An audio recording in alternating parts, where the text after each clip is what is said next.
fuck you, take your ass downstairs. And that was a great way to go live. Thanks. So that's how you talk to your kid, huh, Tim? Yeah, so drinking alcoholic beverages, talking about how you should talk to your kid. If you only knew. Some kids deserve it. He's a handful right now, let me tell you. Well, just, swear at him some more. That'll straighten him out. Yep. Worked for me. I'm a fucking successful adult now that my dad shit all over me when I was a kid. Don't you wish your dad loved you, Tim? My dad did love me. Oh. Well, never But mind he used then. to cuss at me too, so, He cusses at you out of love. All right, welcome to the Practical Pistol Show. My name's Ben. Child abuser, Tim.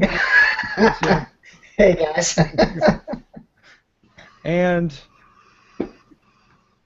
ladies' man, Nick, as well. I'm back. Hello, everyone. Holy cow, Back it's from been where? forever. Holy shit, your face looks red. What have you been doing? I've been out in the sunshine, man, practicing. You look like you've been holding your breath or something for a while. This is my getting sunburned stage of the springtime, where I'm not smart enough to put on sunscreen even though it's sunny outside. Oh, man. Has your practice been going well? Well, it's been going. Find out next weekend. Are you at the frustrated phase of your practice yet? Yes. Every spring, I'm like, I remember being better than this. Well, I've already shot a match. I'm not even going into my first match. Yeah, but you remembered being better, didn't you? I was better like 2 weeks ago. I can go through that too. All right, let's tee it up with like the most crazy, convoluted shooting question I think I've ever gotten. So crazy that the guy sent me a follow-on email. And if you're listening, I'm not trying to poke fun at you, but I'm going to poke fun at you a little bit because this question's really weird. All right. Calling your shot, regardless of target distance or difficulty, is currently the primary and absolute best way to determine when to transition to the next target. However, okay, just for the record, I'm not sure I agree with what he just said. Yeah. However, does anyone on your panel notice the holes on tough targets, such as B-zone only or partial with no shoot because they were more deliberate when shooting them? Better yet, do they notice a missing hole and take the extra shot to prevent the penalty? To put it a different way, you just engaged a B-zone only target at 12 yards on the second array of a medium course. Your shot calling told you 2 hits, but while you were transitioning to the next target, your eyes saw, your brain registered just 1 hit. You were not actively looking for the hits, but you just noticed them with your peripheral vision. All right, I'm going to skip that next thing. Would this be a viable competitive advantage worth honing and improving to confirm tough shots, or should you just stick with what everyone else is doing now and just trust your shot calling? All right, so I think, based on reading to this point, he's asking, should you be looking for holes in the targets? All right. He sent a follow-on email to clarify a little bit. It says, number one, there are 2 possibilities. I think he broke it down into 2 questions. As listed in the original email, the first possibility is seeing the hits via using a refined peripheral vision or astute awareness ability prior or during the transition. 2, the second possibility involves discerning what each eye sees. Assuming you are right eye dominant, the right eye calls the shot, and while the gun settles, the left eye sees the hit. Your brain has to flip-flop between recognizing what your eyes are seeing. This technique most likely doesn't happen on open targets that are easy to burn, but on tougher targets, B-zones, partials, no-shoots, etc., the pace has toned down slightly to get good hits. Thus, seeing the holes is easier to do while the gun settles. So he wants to know, essentially, if looking for the holes, seeing the holes, or not seeing the holes, and acting on that information is a viable competitive advantage. Have you experienced this technique yourself and just discarded it because it was too slow for you? That's the question. Tim, do you understand what's being asked? Yeah. Okay, you've had a little brandy or whatever. Yeah. And you still seem to be okay. You've had some bourbon. I'm good though. All right. Man. No. What he's No what? No, you've never tried this? Because don't knock it till you tried it. Well, I wouldn't say I haven't tried it. I would say very, very early in my shooting, this is something I believe that probably 95% of shooters do. And Looking it's for the holes. yeah, they're looking for holes. They're not truly trusting themselves or actually calling shots as what I would consider now what calling the shots is, which is actually being able to see the front sight lift out of the rear notch and recoil, as you fire the shot. So, considering he's wanting to still chase holes, I would say that he has not developed the ability yet to call his shots consistently. As far as this whole eyes looking independently, that's. I think he's taking it to a level, or he's trying to overthink things to a level that I really don't think it's there. To me, this question proves the old adage that you have to be a really smart person to talk yourself into an idea this retarded. exactly. You know what I mean? This is obviously a smart guy trying to find a way to believe He's trying to doing something justify really the dumb. fact that he's chasing holes. Right. Yeah. Yeah.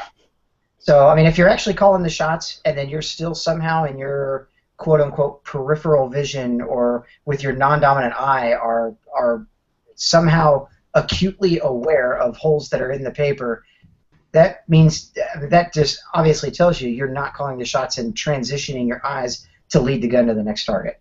So, no, I would say emphatically you're doing it wrong. All right, Mr. Nick. Yeah, I agree I with all that. assume you have some similarly trenchant remarks. Yeah, I agree with all that. I'll just add a couple. I'll just tell you what I do. A couple things that I'll just add to this. So when he says deliberate shooting, to me, deliberate shooting means that I'm probably spending more time focusing on, say, a hard front sight focus than average.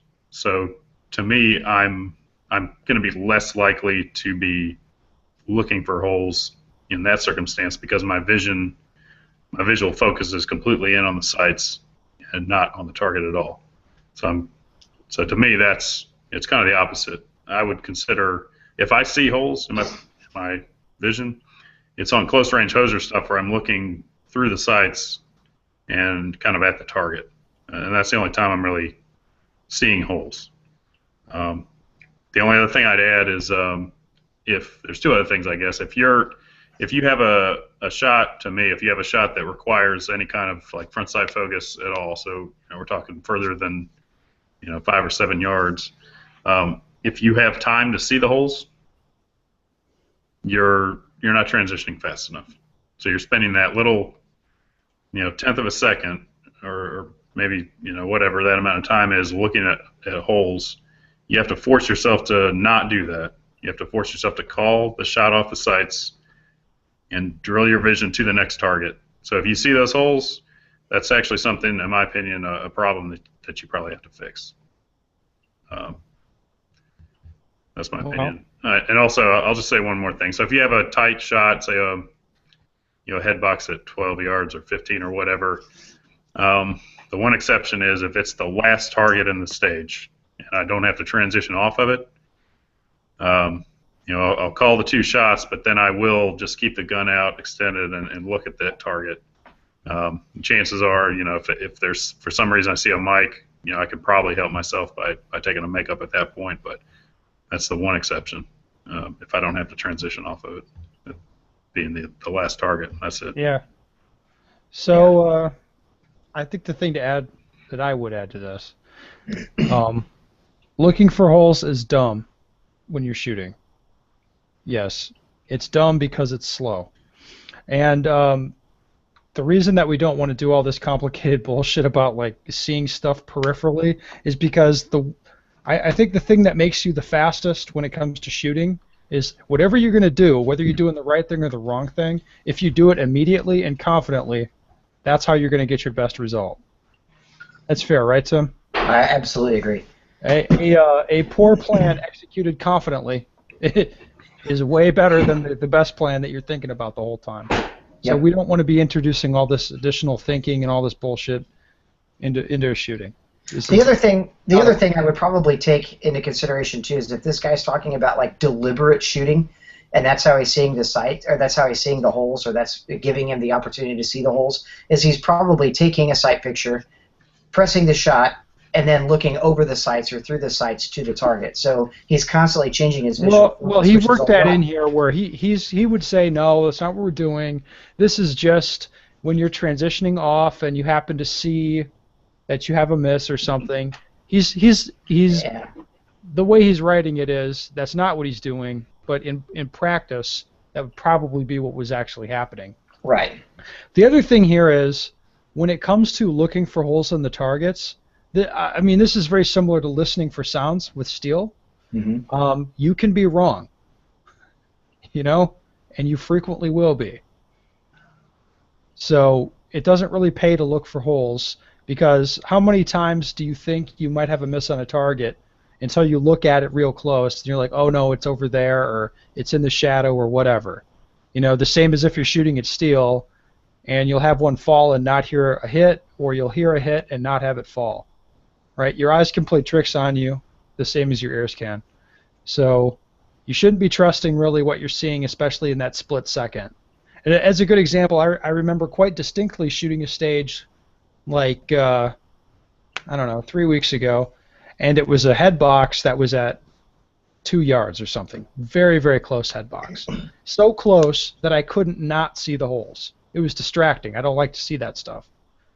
And I fired one shot, felt good. Fired the next shot, felt good. And I'm looking at one hole in the target. I was like, fuck, I need to shoot another shot. And I'm like, no, it's got to be two. And I just left. But that half-second hesitation cost me on the stage. Cost me the half-second, right?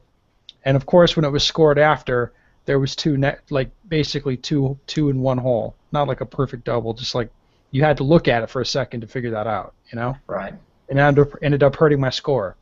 So I don't think looking for more holes would really be helpful, because that's going to introduce a lot of, you're trying to make a decision about what you need to do, or fire again or not, or looking for holes. Oh, I don't see two holes. Oh, there's the second one. No, I don't have to shoot at that kind of thing. Not good. Right. Tim, you're shaking your head yes. Yeah, that's. Nick, anything else on that? No, I think we covered it. Yeah, we did. Going for holes. This is like the most intelligently proposed dumb idea I've seen in a while. Yeah, I mean, it's if you're seeing the holes, your vision's not moving as fast as it can. Well, Right. Nick, you know what I'm talking about? Well, a lot of times you inadvertently see holes, and it's hard not to act on that information, right? Like I said, if you see them on target focus shooting, that's one thing. But if you're at any kind of a distance that requires the use of the sights and you're seeing holes, I would argue that your visual discipline is not what it should be. Yeah. All right, let's go to the next question. It's something we've talked about a lot before, reps in practice. Right. My wife and I both shoot USPSA and IDPA as our main hobby. We shoot 3 USPSA matches a month and 1 IDPA match. To us, this seems to be a lot. Since we have to eat, pay our electric bill, and fund the government, we have to budget our shooting pretty tight. I mean, he could just have his wife shoot less, but, this is my suggestion. We only live fire practice once a week and can only expend about 150 rounds each doing this. Should we be doing more drills with less repetitions, so like 6 drills with 25 rounds per drill, or less drills with higher repetition, 2 drills, 75 rounds per drill? I'm pretty sure I know what the answer is going to be on this, Tom. Yeah, I would say fewer drills and spend more time learning from those drills. Yeah, so I mean that's a tough pill to swallow, especially in a in a tough budget situation. But that's what I would do, like straight up. I'd kind of like today we're working on we're going to shoot groups and we're going to do build drills, and that so it's like that's what it is today, and that might not seem like a lot, but that's the ammo you got. That's the ammo you got. And you get a lot out of it, though. You get a lot more out of that than doing doing a handful of drills and doing them 1 or 2 times and being like, well, that was cool. And just about the time something clicks, then you're like, okay, moving on to the next one. Well, you're not getting anything from that, though. So yeah, 25 rounds is not a whole lot for a drill. No, it's not. Typically, yeah. Nick, I'm sure you agree with this. Hello, wife. Aww. Yeah, I do. But the other thing I do is I would cut down the number of club matches that I'm shooting from one a week to either one every 2 weeks or one a month, and I would take all your that ammo. Solution is find more ammo. I would take all that ammo, and then I would take that $20 and buy more ammo, and I would practice more and shoot fewer matches. So that's the first thing I would do. Oh, that's crazy talk. That's crazy talk. Yeah, if you're not going to do that, I would obviously do what Tim said. I would pick one or two things tops to work on, in a 150 round practice session. But I would definitely rebalance my time commitment to club matches versus practice in that situation. Yeah, or maybe less IDPA matches, huh? Yeah. What? Is that funny, Tim? Yes. I think so. Tim's got a vest in the mail as we speak. Do you really? No, God, no. What do you mean, God, no? There's no shame in shooting an IDPA match. No, I don't have a vest. I'm talking with you. There is. They do shoot a lot of matches. I mean, goddamn, that's a match every single weekend, as well as then one time a week that they're training. They're not practicing. So, no, exactly.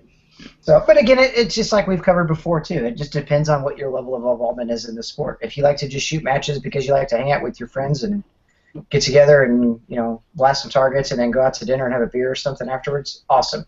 But if you're actually wanting to get better, quit shooting so many matches and. The lesson is that is most people in the sport. Most people in the sport want to go shoot a match, don't care too much about how it turns out, and like their mission is participation. Right. They go, you shoot the match, you don't get DQ'd or humiliate yourself. That is mission accomplished. Right? Exactly right.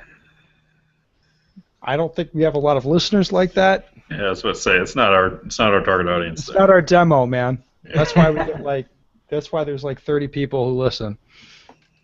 That's like the 30 guys who are wanting to get better. Well, then if this person is listening, which I hope obviously they sent us a question, I would agree with Nick. Stop shooting so many goddamn local matches and invest in some actual practice time. Well, I don't. 150 rounds is better than nothing for a practice session. That's very true. I would be looking at cutting back matches. I think my first year in shooting, I had 5,000 rounds, including what I had for matches. It just wasn't that much, but I budgeted it out tight. So well, if you figure they just dropped one match off, one USPSA match a month, that's an extra 150 rounds a piece. So I mean, plus the match fee. That's true. That's the other thing. He's got his wife here, so you're talking $40 a week just in match fees. Mm-hmm. Right. I mean, that's where you have the conversation with your wife where it's like, look, I recognize that you want to practice, but the bar is a lot lower to be high lady. You know what I mean? So you're not going to have to practice as much. Probably already so she practices once every 2 weeks. That guy gets to practice every week. Skip one match. Now he's up to 300 rounds a week in practice. Well, you came up with that allocation, Tim. I didn't do that. Oh. I'm just batting around ideas. So I don't know Great. if I. So I'm the asshole now. Yeah, you're the asshole. You're always the asshole. You know how this works. I'm just spitballing here. There's no bad ideas if you spitball. Then you start putting numbers and shit on it. Then that's when people get offended. That's my apologies. Shit, if they're lucky, there's no other ladies even in that club. So it's like high ladies, just like don't DQ, guaranteed. Right. You don't have to practice at all. It's all good. Nick, Wow. You're gonna be someday when you get married, you can have that talk with your wife, right? Yeah, I'll do that. All right. Well, guys, it's been fun. I really appreciate you coming on, especially with no Hopkins. So there's like, you're not getting a lot of love coming on here. Nick, Right. you have a That's website great. coming soon. I do. Yeah. When it was, Tell us about it. Yeah. Okay. It's just about ready, so it'll be ready by the time this airs, I hope. It is gmshooting.com, all one word, no dashes or spaces or anything. It's a weird name for a porn site, right? Yes, right. Well, I figured, my name's kind of hard to spell, so I didn't go with the NickyAnatola.com. I wanted to have something that was a little bit easier to remember and spell. So that's what it is, gmshooting.com. It's going to be a personal site, kind of like, Ben or Hopkins has, but it's going to have my schedule, but I'm also going to post interesting competition shooting related Blog items up there posts. from time to time. Yeah. Man, I'm the only guy now on the show that doesn't have. Like how you stuff. have a popper calibration. Yeah, if I come up with a good idea for, recalibrating the popper calibration rule, that will be a kind of thing. I think you have several of them, possibly. Yeah. Wait a minute. Are you going to keep your website up to date? Yes. Unlike Hopkins, who still has our teaching, our class schedule from last year on there, I must get probably 4 emails a week from people that are like, man, that April 24th, 25th school you got coming up, it's like, yeah, that was last year. Hoppy needs to change his. Oh, shit. No, yes, it will be maintained. Tim, you may have hitched your carriage to the wrong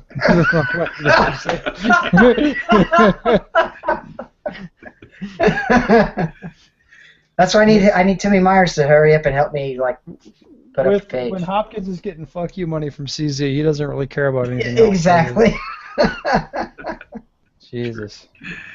Yep.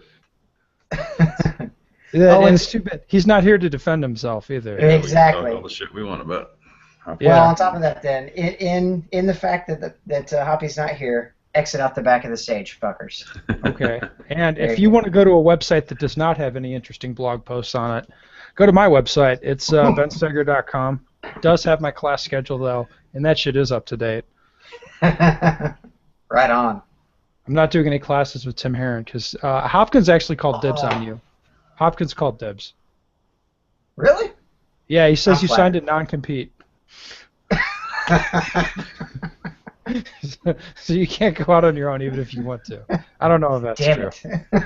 If you have any shooting questions you'd like to send to me, scroll right past the class schedule, click on my email address, send me an email, and we'll probably answer your question. Now that we're only going once a week, the odds are not as good, but we probably will still answer your question We'll because get we got to nothing to talk about. Yeah, we'll get to it. We got one question here. Is minor viable for single stack? Depends on the match. That's one that we beat to death, Jesus. Exactly. I'm